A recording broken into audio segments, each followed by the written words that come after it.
لا اي حاجه ما تنساش تصلي حبيبك النبي وتذكر ربنا وتحط لايك وتحط اشتراك، ولو عجبك الفيديو قول لنا رايك في الكومنتات. نخش يلا في الفيديو هنشوف حكايه كيد وشانكس. تعال نشوف ايه اللي حصل في ارك الاجهاد.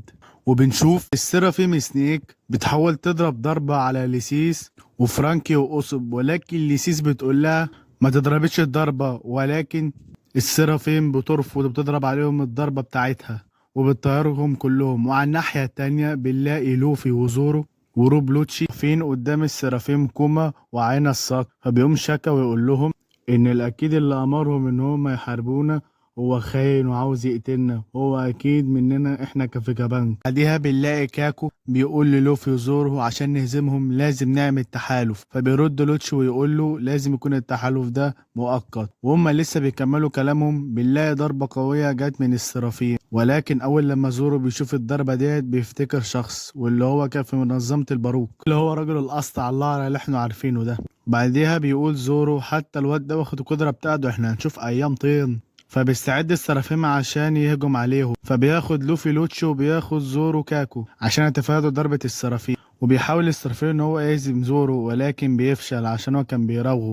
فبيفعل السرافيم السكاكين ديت، ولكن برضه زورو بتفاداها. وبعديها بنشوف لوفي جاي لزورو وكاكو بيقول له انت عملت ايه بلوتشي، فلوفي بيقول له ان انا سبته هناك.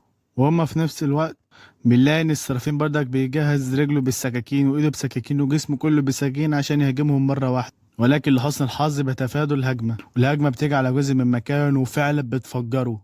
فبيشوف كاكو اللي حصل وبيقول له زورو انت كل شويه هتسيبنا كده مكبدين بالاصفاد، انت كده هتعاني وانت بتحمينا، فكنا ونحارب معاك. ولكن زورو بيرفض الطلب. وبعديها شاكا بيطلع من حيث لا يدري الانسان من الغبار بعد الضرب والدغدغه اللي حصلت في المكان، وبيسأل شاكا لوتشي عن ايه مهمته، فبيرد لوتشي بكل بجاحة وبيقول ان احنا مهمتنا نقتل الفيجا بانج السبعة. فبيتصدم كاكو من اللي قاله، وبعدها بيقول شاكا هي استوسل خانتكم ده تدفع الثمن. فبيرد لوتشي وبيقول له ايوه. كاكو بيرد عليه بيقول له انت اهبل، انت مش عايز ان احنا نتحرر ولا ايه؟ وفي نفس الوقت نسمع صوت صريخ نامي. وعلى الناحية التانية في الطابق بي في الدور التاني بنلاقي ان سانجي سمع صوت نامي، وطبعا انتوا عارفين بقى سانجي بقى، فبيهب وبيروح على البيت نامي. على ذكر نامي بنلاقي نامي وإديسون وبروك كانوا واقفين قدام السرافيم جيمبي، فبتقول له نامي هو ليه مش بيسمع كلامك كنت انت من الفيكا بانك؟ فبيستغرب إديسون بيقول له ايوه، ولكن انا مش عارف هو ليه مش عاوز ياخد اوامري. فبيطلب بروك ان هو يفكر عشان هو عبقري، فبيقعد إديسون يفكر حضرتك لما لقى الفكره، وفي نفس الوقت هو بيقول الفكره بجاي جيمبي الضربه. واخيرا إديسون فكر في كده. تخيل الفكره دي، تخيلوا كده، تخيلوا صح يا صديقي ان هم يهربوا صح. وبعديها بيقول زورو ان السرافيم دول في منهم كتير عندنا وعند نامي. وبعديها بنلاقي السرافيم بتاعت هانكوك رايحة عشان تهاجم ليليس وأوسوب وفرانك. وبعديها بنسمع زورو بيقول ان السرافيم دولت في حالة من الهيجان وشكلهم كده أقوياء جدا، لازم نحمل في جبانك السبعة. وهو بيتكلم زورو بنلاقي كوما بيجهز كورة كبيرة من القلم، فمن هنا بيقرر لوفي ان هو يحرر روبلوتشي وكاكو. وفعلا روبلوتشي ولوفي ضد كوما، وزورو وكاكو ضد عين الصقر. لوفي بيفعل الجيل الرابع باوند مان، وروبلوتشي بيفعل الفاد بتاعه ولكن مش الإيقاظ، وبيضرب التقنيات دي ان هم يغلبوا على كوما. كاكو بيفعل قدرته، وبرضه زور بيفعل قدرته واسلوب السيوف بتاعته وبيقدروا يهزموا سرافيم عين الصقر. نروح لمكان بعيد بعيدا بعيدا عن جزيرة الإيج هيد، وهي جزيرة في العالم الجديد واللي هي جزيرة الباف. وبنشوف في المكان ده حالة صغيرة قوي، بنلاقي فيها عيل صغير بيقعد يزعق ويشخط لشخص عشان ينضم للطاقم بتاعه، ولكن الشخص ده بيرفض، وبنعرف ان الشخص ده هو الشعر الأحمر شانكس. وبعديها بنلاقي الطاقم بتاعه بيقول له خليه معانا الطفل ده، أصل الأطفال دول عندهم روح قتالية جبارة. ولكن في نفس الوقت بيقطع كلامهم بخبر جاي من شخص وبيقول ان الشخص ده هاجم. بنعرف ان اللي هاجم عليهم ده هو يوستاس كده. وعلى الناحية التانية شانكس كان بيقول انه مش عارف الوقت ده كويس ولا لأ، ولكن هو كده كده اصلا كان هيمشي. وبيقول برضو انه في من الايام كان بيقابل اصدقاء ظن بعضهم الاخر ان هو قد مات. وبعديها بالله علاقة التخين اللي هو بيقعد ياكل ده اللي انتوا عارفينه ده العجل ده بيقول لي بيج اللي هجم علينا ده غاضب جدا من اخر مره قابلناه، فبيفتكر بيج اللي حصل في كيد اخر مره اتقابلوا مع بعض. وفي المقابله ديت حصل ان كيد اتقطع ايده من طاقم الشعر الاحمر. وبعديها برضو مننا خلاص قرر شانكس ان هو يواجه، بيطلع هو وطاقمه مع العملاقه دوجي وبروي، وكان طاقمه مستعد للمعركه الكبيره اللي هتحصل دلوقتي. ولكن يا صديقي، ولكن قبل ما شاكس يخش عليه بيحاول في محاولة أخيرة كده عشان إيه، تبقى شاكس بقى راجل كاريزما يعني، وبيقول له ابعتوا له رسالة وبقول فيها اسألوه هو عاوز يواجهني متأكد ولا قصد إن هو يسيب البنوجليف ويمشي من هنا. وعلى الناحية التانية على البحر بيلاقي إن طاقم كده إن هو واجه طاقم الشعر الأحمر، وشكله كده فعلا عاوز يواجهه. ولكن في نفس الوقت بنلاقي مدافع بتضرب السفينة بتاعت ويستاس كيد، المدافع دي من سفن التابعة من شانكس. وبعديها بنلاقي كيلر بيقول ان هو اخر مرة واجهنا الشعر الاحمر شانك كنا بنواجه الطاقم بتاعه، ولكن احنا ما شفناش زعيمهم، لكن في الاخر هزمنا هزيمة شنعاء جدا، وبرضه قطعت ايد يوستاس كيد.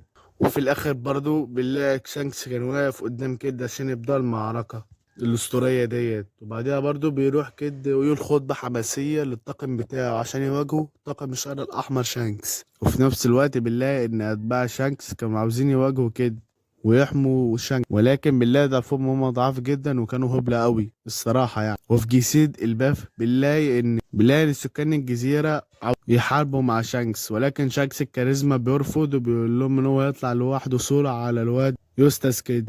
وبعدها بيطلع السفينة بيقول للطاقم بتاعه هو في أخبار عن الليحة السوداء.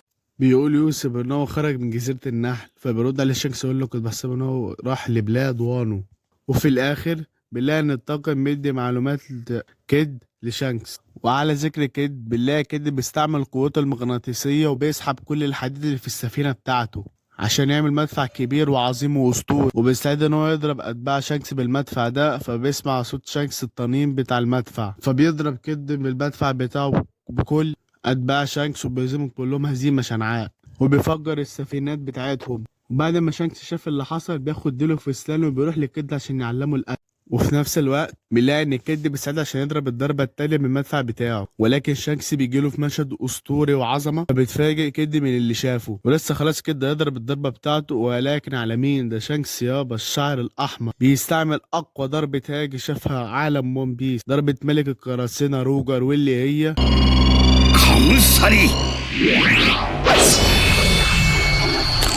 فبيتنتر الهاكي في كل حته لدرجه ان هو جه للقنابل بتاعت السفينه، لدرجه ان هي بتفجر السفينه باللي فيها. يسكت كده شانكس؟ لا طبعا، فبينطر شانكس كد لاخر السفينه. يلا احسن احسن والله العظيم عشان تعرف تشطر على الغلابه اللي هم اتباع شانكس دول ياض، ربنا عظيم مفتري ياض يا ابن المئة. وبعدها بعد ما الجد خسر خلاص مش قادر يتحرك ولا يقوم بسبب قوة الهاك المرعبة اللي جاية من شانكس. نرجع بقى للماضي شوية، بنشوف كيد وكيلر كانوا قاعدين مع بعض، وبيقول كيد الكيلر ان هو فاضل له خلاص، فاضل له سيكا يوصل للقب ملك القراصنة. ولكن للأسف حلمه ده بيتبخر وهو بيشوف قدامه طاقمه وهو ميت ومتدمر السفينة بتاعته على وشك الانهيار، وبيلاقي ان خلاص طاقمه لا حول ولا قوة لهم. ولكن بيحاولوا كيد ان هم يحاولوا يدوا البونيجليف لشانكس وشانكس يسيبهم في حالهم، ولكن شانكس الكاريزما بيطنشهم. وبعدها بيحسوا بزلزال، وبنعرف ان الزلزال ده جاي من جزيرة الباف. وبنلاقي على جزيرة الباف العمالقة الاتنين دوجي وبروجي، وبنلاقيهم ان هم بيجهزوا ضربة قاضية عشان تفرتك السفينة. فبيترقى طاقم كده من اللي هيشوفه دلوقتي، وفعلا بنلاقي ان العمالقة دوجي وبروجي بيضربوا الضربة القاضية المدمرة وبيحدفوها كلها على السفينة بتاعت كده، ومن قوة الضربة بتقسم السفينة نصين. وبعديها للأسف طاقم كيد خسر قدام شعر الأحمر شانكس، وطاقم كيد فنوا إلى البحر.